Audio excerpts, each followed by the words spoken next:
છોટાઉદેપુર શહેર ગ્રામ્ય ભાજપ અને ગુજરાત રાજ્ય યુવક બોર્ડ દ્વારા છોટાઉદેપુર નગરમાં આવેલ સ્વામી વિવેકાનંદ અને બિરસા મુંડાની પ્રતિમાને પુષ્પાંજલિ અર્પણ કરાઈ। 15મી ઓગસ્ટ સ્વતંત્ર પર્વ ઉજવણીના ભાગરૂપે છોટાઉદેપુર શહેર ગ્રામ્ય ભાજપ ગુજરાત રાજ્ય યુવક બોર્ડ દ્વારા છોટાઉદેપુર નગરમાં આવેલ સ્વામી વિવેકાનંદ અને બિરસા મુંડાની પ્રતિમા પર પુષ્પાંજલિ અર્પણ કરવામાં આવી।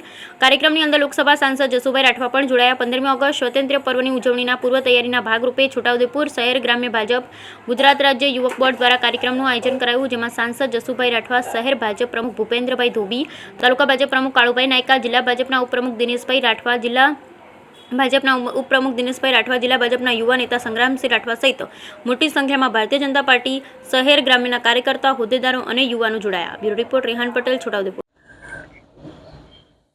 15મી ઓગસ્ટ એટલે સ્વાતંત્ર્ય પર્વ, એના પૂર્વ દિવસોમાં એટલે કે 14મી ઓગસ્ટે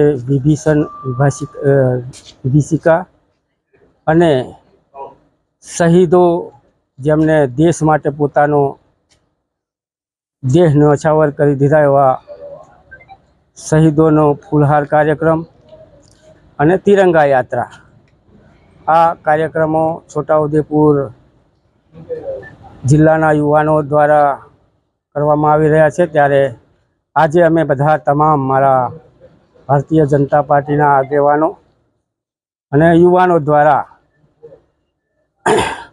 યુવાનોના માર્ગદર્શક એવા સ્વામી વિવેકાનંદજી, ભગવાન બિરસા મુંડાની પ્રતિમાઓને ફૂલહાર પહેરાવીને એમને વંદન કરવામાં આવ્યા।